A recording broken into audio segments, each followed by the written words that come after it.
TikToker সাকিবের গোপন অঙ্গ কাটলেন স্ত্রী। বিস্তারিত থাকছে প্রতিবেদনায় যাওয়ার আগে ছোট্ট একটি অনুরোধ, চ্যানেলটিকে সাবস্ক্রাইব করে দেন অ্যান্ড ভিডিওটি কোথা থেকে দেখতেছেন কমেন্টে জানান। টিকটকার সাকিবের নারায়ণগঞ্জে ঘুমান্ত স্বামীর গোপনাঙ্গন কেটে ফেলছেন তার স্ত্রী। মঙ্গলবার ৯ জুলাই ভোরে বন্দন উপজেলায় কলাগাছিয়া ইউনিয়নের কান্দিয়াপাড়া এলাকায় এ ঘটনা ঘটে। শিখা খান ও তার স্ত্রী টিকটকার সাকিব খান। ছবি সংগৃহীত। শিখা খান ও তার স্বামী টিকটকার। খবর পেয়ে অভিযুক্ত স্ত্রী শিখা খানকে ২৬ আটক করেছে পুলিশ। আটক শিখা কলাগাছিয়া ইউনিয়নের কান্দিন পাড়া এলাকার জুম্মন খানের মেয়ে। একই সময় আর আহত স্বামী সাকিব খানকে গুরুতর অবস্থায় রাজধানী শেখ হাসিনা জাতীয় বান্দন অ্যান্ড প্লাস্টিক সার্জারি ইন্টারন্যাশনালে ভর্তি করা হয়েছে। জানা গেছে, সাকিব খানের প্রাকৃতিক নাম শাকিল ব্যাপারী। টিকটকার হিসেবে পরিচিত হওয়ার জন্য তিনি সাকিব খান নামে আইডি ব্যবহার করেন। সাকিব মাদারীপুর জেলার বাজিতপুর এলাকার মিন্টুর ব্যাপারীর ছেলে। স্থানীয় জানা যায়, সাকিব ও শিখার ইতিপূর্বে একাধিক বিয়ে হয়েছে। সাকিব খান এলাকায় টিকটকার হিসেবে পরিচিত। সাকিব ও তার স্ত্রী শিখা ভিডিও কন্টেন্ট তৈরি করে সামাজিক বিভিন্ন যোগাযোগ মাধ্যমে ফেসবুক, টিকটক ও ইউটিউবে আপলোড করেন। তবে তারা দুজনই মাদক আসক্ত। মাদক নিয়ে প্রায় সময় তাদের মধ্যে ঝগড়া ও মারামারি হতো।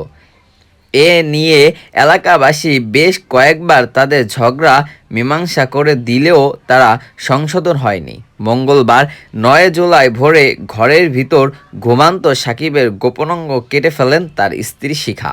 পরে আহত অবস্থায় সাকিবকে উদ্ধার করে স্থানীয় বন্দন উপজেলায় স্বাস্থ্য কমপ্লেক্স নিয়ে যাওয়া হয়। তবে অবস্থা হওয়া সেখান থেকে সাকিবকে রাজধানী শেখ হাসিনা জাতীয় বান্ন অ্যান্ড পেজেক সার্জারি ইন্টারন্যাশনালে ভর্তি করা হয়। সেখানে তার বিষয়টি নিশ্চিত করে বন্দর উপজেলায় মদকগঞ্জ পুলিশ বাড়ির উপপরিদর্শক রাজু আহমেদ বলেন, জরুরি সেবা 99 এ ফোন পেয়ে আমরা ঘটনাস্থলে যাই। সেখানে স্থায়ীভাবে আলোচিত টিকটকার সাকিবকে রক্তাক্ত ও গুরুতর অবস্থায় বিছানার উপর পাওয়া যায়।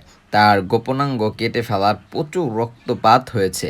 কেটে ফেলে গোপনাঙ্গের অংশ শিখার কাছ থেকে উদ্ধার করে তাকে আমরা আটক করি। তিনি আরও জানান, আহত সাকিবের তথ্য মতে আমরা জানতে পারি শিশা তার স্বামীকে মধ্যরাতে বিয়ারের সঙ্গে ঘুমের ওষুধ মিশিয়ে খাইয়ে দেন। পরে সাকিব ঘুমিয়ে পড়লে ভোরে তার গোপনাঙ্গ কেটে ফেলে শিখা। তাদের মধ্যে প্রায় সময় ঝগড়া হতো। তবে কী কারণে এ ঘটনা ঘটেছে সে বিষয়ে তদন্ত শেষে নিশ্চিত করে বলা যাবে। অভিযুক্ত শিখা খানকে আটক করে বন্দন থানায় হস্তান্তর করা হয়েছে। এ বিষয়ে আইনগত ব্যবস্থা বলে জানান পুলিশ এই কর্মকর্তা।